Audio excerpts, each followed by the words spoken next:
Hello everyone. Today we will discuss about nutritional ketosis versus ketoacidosis. Ketosis एक सामान्य अवस्था है जब भी शरीर में कार्बोहाइड्रेट की कमी होती है तो फैट्स मेटाबोलाइज होके या ऑक्सीडाइज होके ऊर्जा प्रदान करते हैं और उस समय कीटोन बॉडीज बनती हैं। हमारे शरीर में 3 प्रकार की कीटोन बॉडीज बनती हैं। ये 3 कीटोन बॉडीज आपको दिखाई दे रही हैं। सामान्य अवस्था में acetone, acetoacetic acid, acetone, acetoacetic acid and beta hydroxy butyric acid. ये 3 कीटोन बॉडीज बनती हैं और यूरिन से ये एक्सक्रीट हो जाती हैं। तो इसे हम कहेंगे न्यूट्रिशनल कीटोसिस, जो कि नॉर्मल कंडीशन है। जो बहुत डेंजरस कंडीशन है वो है कीटोएसिडोसिस। कीटोएसिडोसिस के अगर हम सिम्टम्स देखें तो जो कॉमन सिम्टम्स है कि सबसे पहले हम समझने की कोशिश करेंगे कि कीटोसिस और कीटोएसिडोसिस में क्या अंतर है। कीटोएसिडोसिस की अवस्था जनरली डायबिटिक पेशेंट्स में देखी जाती है जिनका कि अनकंट्रोल्ड डायबिटीज मेलाइटस होता है और बॉडी में जो फैट का एक्सेसिव ऑक्सीडेशन होने से अधिक मात्रा में कीटोन बॉडीज बनती हैं और ब्लड में एक्यूमुलेट होने लगती हैं या रक्त में संग्रहित होने लगती हैं और अतिरिक्त कीटोन बॉडीज यूरिन से उत्सर्जित होने लगती हैं। अतः जो न्यूट्रिशनल कीटोसिस है वो एक नॉर्मल कंडीशन है और जो कीटो एसिडोसिस की अवस्था है वो एक बहुत खतरनाक अवस्था है जिससे कि पेशेंट की डेथ भी हो सकती है। अगर हम इसके साइन एंड सिम्टम्स देखें तो एब्डोमिनल पेन, पेट में दर्द होना, शॉर्टनेस ऑफ ब्रेथ और डिफ़िकल्ट ब्रीथिंग, सांस लेने में परेशानी होना, कमजोरी महसूस होना, इंक्रीज्ड हार्ट रेट, हृदय की गति का बढ़ना, निम्न रक्तचाप, लो ब्लड प्रेशर, नोजिया, जी मिचलाना, शॉर्टनेस ऑफ ब्रेथ, सांस लेने में परेशानी और वमन, उल्टी आना, ये कीटोएसिडोसिस के सिम्टम हैं। डायबिटिक कीटोएसिडोसिस की अवस्था हम देखें तो ये डायबिटिक कीटोएसिडोसिस की साइन एंड सिम्टम्स है जिनकी की जो ब्लड शुगर लेवल है वो नॉर्मल नहीं होता या कंट्रोल्ड अवस्था में नहीं होता या वो अ, अपने मेडिकेशन या डाइट में किसी तरह की लापरवाही करते हैं तो उन्हें डायबिटिक कीटोएसिडोसिस हो सकता है और वो एक बहुत डेंजरस कंडीशन हो सकती है डायबिटिक पेशेंट के लिए और वो कॉमा में पहुंच सकता है। Frequent urination, extreme thirst, polydipsia हो जाता है, बहुत अधिक प्यास लगना, ब्लड में ग्लूकोज लेवल बहुत अधिक बढ़ जाता है। कीटोएसिडोसिस का मतलब है हाई ग्लूकोज लेवल, हाइपरग्लाइसीमिया और excessive accumulation of ketone bodies in the blood. रक्त में ग्लूकोज का स्तर बढ़ने के साथ साथ रक्त में अतिरिक्त मात्रा में कीटोन बॉडीज संग्रहित हो जाती हैं। तो जब ये दोनों कंडीशन इकट्ठी हो जाती है तो वो कहलाता है keto acidosis. High blood sugar level, high level of ketones in the urine. Obviously blood में ज़्यादा होंगी तो यूरिन में ज़्यादा एक्सक्रीट होंगी। नोजिया और वॉमिटिंग, उल्टी आने लगती है, जी मिचलाने लगता है, abdominal pain, confusion, rapid breathing, सांस तेज चलने लगती है, फटीग, थकान होने लगती है, फ्रूटी स्मेलिंग ब्रेथ, एसीटोन की स्मेल आने लगती है उनकी सांस में एंड फ्लश्ड फेस दिखाई देने लगता है, dry mouth and skin, skin dry हो जाती है, मुंह भी ड्राई हो जाता है। तो ये डायबिटिक कीटो एसिडोसिस के सिम्टम हैं और इसे अगर नज़रअंदाज किया जाए तो पेशेंट की डेथ हो सकती है। ये एक फोटोग्राफ है डायबिटिक कीटो एसिडोसिस से ग्रसित बच्चे का, जो कि टाइप 1 डायबिटीज मेलाइटस से है, जिसकी मदर ने ये पोस्ट डाली है फेसबुक पे कि My son in ICU in 2012 due to diabetic ketoacidosis. Type 1 has no cure and no guarantees. तो ये एक बहुत डेंजरस एंड फेटल कंडीशन है अगर टाइप 1 डायबिटिक्स को कीटोएसिडोसिस होता है। वार्निंग साइन है कीटोएसिडोसिस के वो सेम साइंस है जो कि हमने पीछे बात की है। अगर इस तरह के कोई भी सिम्टम्स दिखाई देते हैं, बहुत प्यास लगना, फ्रीक्वेंट यूरिनेशन, ग्लूकोज लेवल बहुत बढ़ जाना, हाइपरग्लाइसीमिया हो जाना, यूरिन में कीटोन्स की मात्रा बढ़ जानी, तो ये वार्निंग साइंस हैं। अब अगर हम इन दोनों को कंपेयर करें कीटोसिस वर्सेस कीटोएसिडोसिस को, तो कीटोसिस में जो रक्त में कीटोन बॉडीज़ की जो मात्रा होती है वो कम होती है, जबकि इसमें बहुत ज़्यादा होती है कीटोएसिडोसिस में। ये कीटोसिस या न्यूट्रिशनल कीटोसिस एक normal process of the body है। और ये सेफ फंक्शन है लो कार्ब कीटोजेनिक डाइट। अगर कार्बोहाइड्रेट कम ले रहे हैं और फैट और प्रोटीन ज़्यादा ले रहे हैं तो ये एक नॉर्मल प्रोसेस है कीटोसिस का। लेकिन जो फॉल्टी डाइट्स ली जाती हैं जो आजकल फेमस है keto diets, they can be very very dangerous for the body. खतरनाक हो सकती हैं अगर एक प्रोफेशनल से ना ली जाए, क्योंकि इसके लिए बहुत टेक्निकल और न्यूट्रिशन के बारे में प्रॉपर नॉलेज होनी चाहिए। कीटो एसिडोसिस में ब्लड एसिडिक हो जाता है और डेंजरस हो सकता है बहुत अधिक। और डायबिटिक्स में ये देखा जाता है जो कि पर्याप्त मात्रा में इंसुलिन नहीं लेते या अल्कोहलिक्स हैं या डाइट पे ध्यान नहीं देते, उनको कीटो एसिडोसिस की कंडीशन हो सकती है। एक और कंडीशन है hyperglycaemic hyper osmolar state, HHS कहते हैं इसे। अब हमें देखना है कि इन दोनों में क्या डिफरेंस है, डायबिटिक कीटोएसिडोसिस और HHS, hyperglycaemic hyper osmolar state. तो जो DKA है डायबिटिक कीटोएसिडोसिस, उसमें इंसुलिन डेफिशिएंसी होती है। ऑब्वियसली ये टाइप 1 में ज़्यादा देखा जाता है। तो सीवियर हाइपरग्लाइसीमिया, रक्त में ग्लूकोज का स्तर बहुत ज़्यादा होगा, कीटोन बॉडी ज़्यादा बनेंगी और सिस्टमिक एसिडोसिस हो जाएगा, शरीर का जो एसिड लेवल है वो बढ़ जाएगा। इसमें देखें तो इसमें भी इंसुलिन की कमी होती है, लेकिन उतनी नहीं जितनी कि टाइप 1 में होती है। हाइपरग्लाइसीमिया इसमें भी होता है और हाइपर ऑस्मोलैरिटी दिखाई देती है उसके बॉडी में, और कीटोन प्रोडक्शन या एसिडोसिस ज़्यादा दिखाई नहीं देता। तो ये दोनों में अंतर है, मीन्स ये ज़्यादा fatal in comparison to HHS। ये कुछ घंटों से 1-2 दिन में ही विकसित हो जाता है, जबकि इसको कई दिन या सप्ताह लग सकते हैं। ये टाइप 1 में बहुत कॉमन है, लेकिन आजकल टाइप 2 डायबिटिक्स में भी बहुत अधिक देखा जा रहा है डायबिटिक कीटोएसिडोसिस, क्योंकि लोग अपनी डाइट के प्रति उतने कंसर्न नहीं हैं और वो अपनी डाइट और लाइफ़स्टाइल का ध्यान नहीं रखते, क्योंकि ये इसमें फिज़िकल एक्सरसाइज़ और डाइट दोनों पे ध्यान रखना बहुत ज़रूरी है। और ये जो HHS है ये टिपिकली टाइप 2 में ही देखा जाता है या प्री डायबिटिक्स में देखा जाता है। लेकिन HHS में हायर मोर्टेलिटी रेट है। इसमें रोगी की मृत्यु दर अधिक है।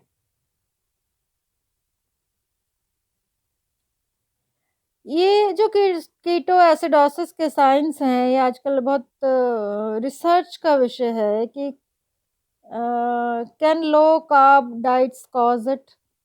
क्या जो हम आजकल हाई प्रोटीन वेट लूज करने के लिए हाई प्रोटीन और हाई फैट डाइट ले रहे हैं, क्या ये डेंजरस है?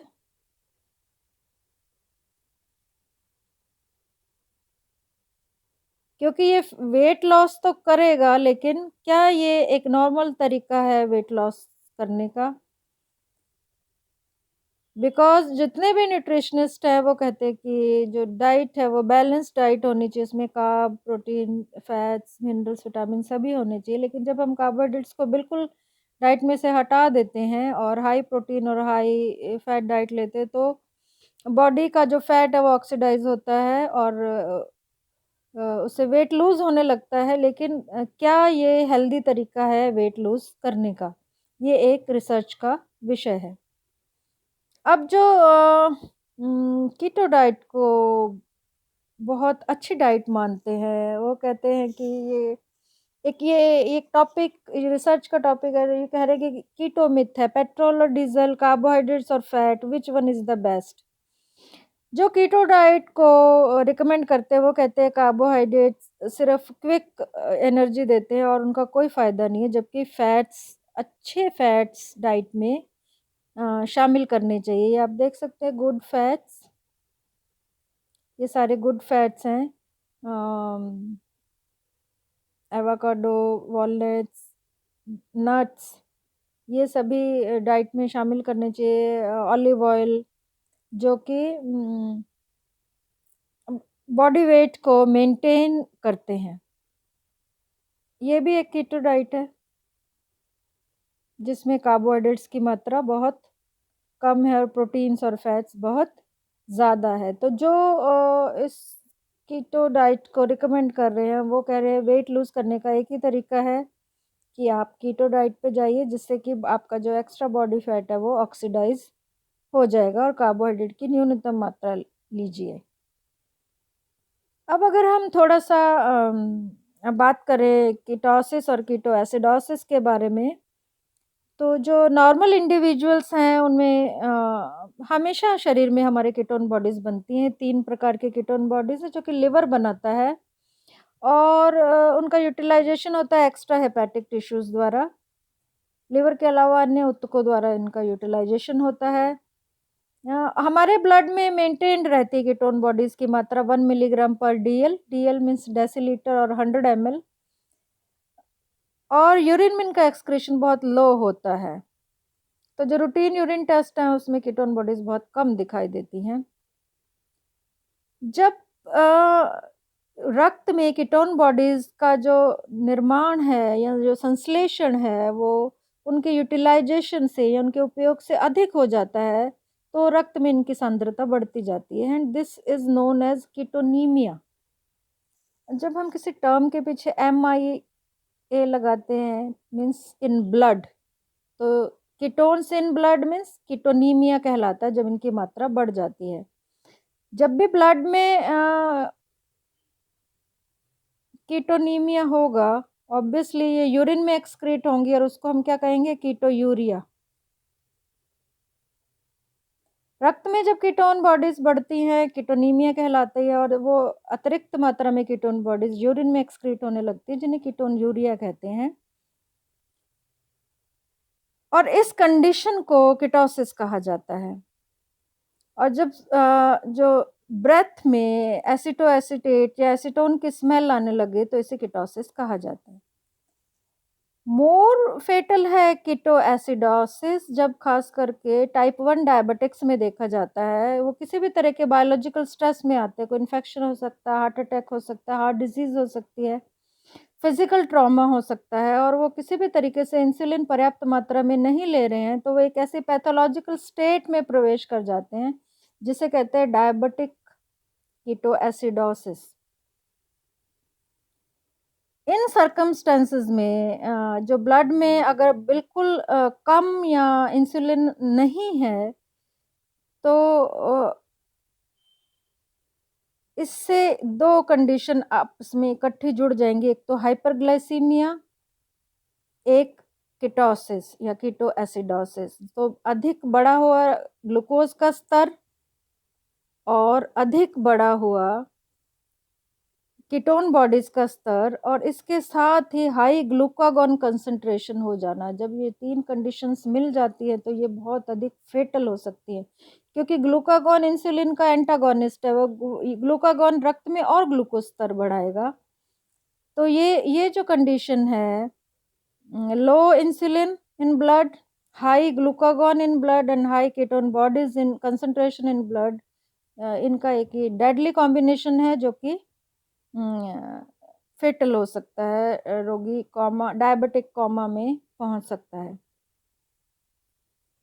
इस समय जब ये तीनों कंडीशंस होती हैं तो लिवर बहुत अधिक मात्रा में ग्लूकोज बनाता है। ये beta oxidation of fatty acid बढ़ा देता है जो कि और अधिक मात्रा में कीटोन बॉडीज बनती हैं जब फैटी एसिड्स का बीटा ऑक्सीडेशन बढ़ जाता है। ये एक तरह से देखा जाए तो एक तरह का मेटाबॉलिक सिंड्रोम है, क्योंकि एक तरफ फैट्स का बीटा ऑक्सीडेशन बढ़ रहा है, दूसरी तरफ ग्लूकोनियोजेनेसिस एनहांस हो रहा है, एक तरफ जो शरीर में इंसुलिन की मात्रा बिल्कुल कम हो गई है, ग्लूकागॉन बढ़ रहा है, तो और ज़्यादा ग्लूकोज का निर्माण होगा, तो रक्त में एक्सेसिव मात्रा में ब्लड ग्लूकोज बढ़ जाएगा और कीटोन बॉडीज भी बढ़ जाएंगी beta oxidation of fatty acids के बढ़ने के कारण।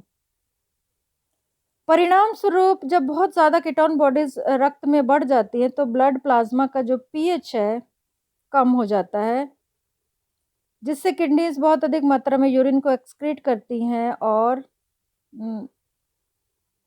उसका जो एसिड लेवल है यूरिन का वो बहुत अधिक बढ़ जाता है। हाई लेवल ऑफ ग्लूकोज और कीटोन्स के कारण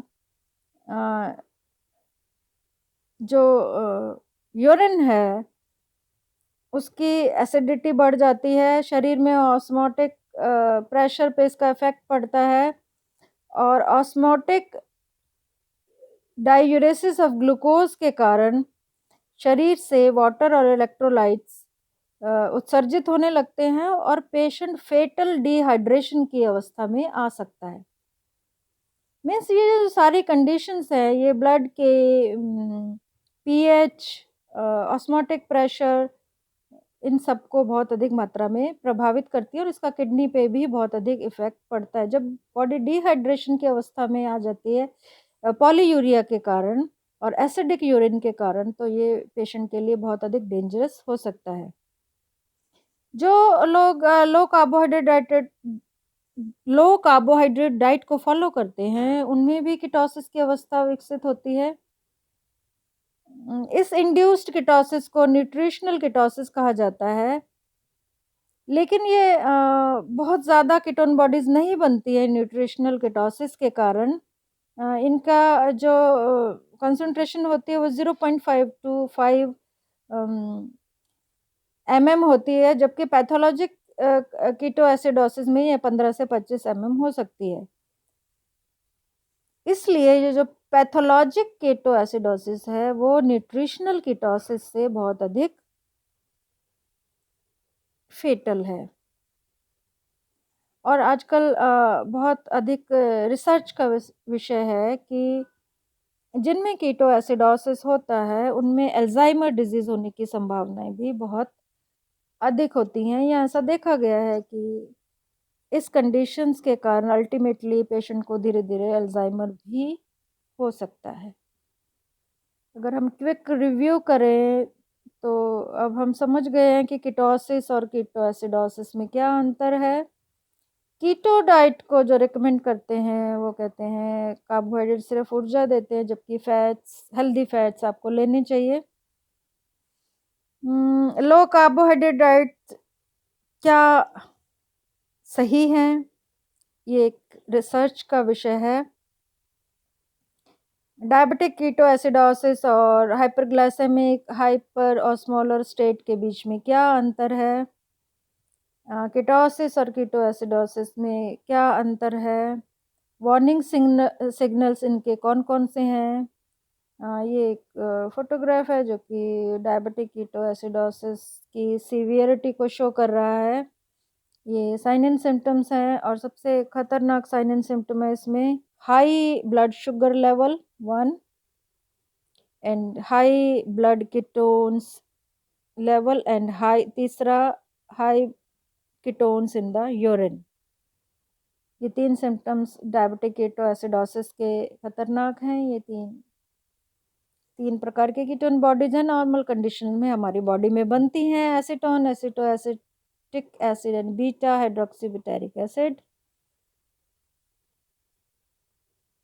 कीटो डाइट से सीधा सा तात्पर्य high fat, high protein, low carb diet. ये इस पे बहुत रिसर्च हो रही है कि हाई कीटोन लेवल्स क्या सिर्फ टाइप 1 डायबिटिक्स के लिए होते हैं या टाइप 2 में या और अदर पीपल की बॉडी में भी ये नुकसान पहुंचा सकते हैं। ये आप एक बहुत अच्छा डायग्राम है, आप देख सकते हैं। ये नॉर्मल कंडीशन है, जब इंसुलिन निकलता है तो ग्लूकोज आसानी से कोशिकाओं द्वारा ग्रहण कर लिया जाता है और वहाँ पे जाके ये ऑक्सीडाइज हो जाता है और एनर्जी बनाता है। लेकिन जब टाइप 1 डायबिटीज है तो ग्लूकोज ब्लड में एक्यूमुलेट होने लगता है और कोशिकाओं में नहीं प्रवेश करता, सेल्यूलर अपटेक कम हो जाता है। सेल्यूलर अपटेक कम हो जाता है, कोशिकाएं ग्लूकोज को लेती ही नहीं है, तो बॉडी को एनर्जी के लिए फैट को ऑक्सीडाइज करना पड़ता है, क्योंकि टाइप 1 डायबिटिक्स में पैनक्रियाज इंसुलिन नहीं बनाता। ये एसिडोसिस के सिम्टम्स हैं, सेंट्रल देख सकते हैं, headache, sleepiness, confusion, loss of consciousness, comma हो सकती है। मस्कुलर देखे तो सीजर्स, वीकनेस, इंटेस्टाइनल डायरिया हो सकता है। रेस्पिरेटरी देखे तो शॉर्टनेस ऑफ ब्रेथ, कफिंग हो सकती है, heart arrhythmia, increased heart rate, gastric nosy and vomiting. तो ये साइन एंड सिम्टम्स हैं। आशा करती हूँ आप ये बहुत कॉमन टॉपिक है इस रीसेंट टाइम में, जब पूरी दुनिया में लाखों लोग वेट रिड्यूस करना चाहते हैं किसी न किसी तरीके से बहुत जल्दी, जिसमें कि कीटो डाइट पे बहुत अधिक बात हो रही है। बहुत अधिक लोग उस डाइट को फॉलो कर रहे हैं और बहुत सारे लोगों की डेथ भी हो जाती है। लेकिन ये देखा जाए तो कीटो एसिडोसिस, कीटो डाइट में वो कहते हैं कि this is a nutritional ketosis और ये एक नॉर्मल कंडीशन है, लेकिन हम इसको नॉर्मल कंडीशन नहीं मान सकते क्योंकि ये इंड्यूस्ड कीटोसिस है। और keto acidosis uncontrolled diabetes mellitus में देखा जाता है और वो उनके लिए फेटल हो सकता है। Thank you.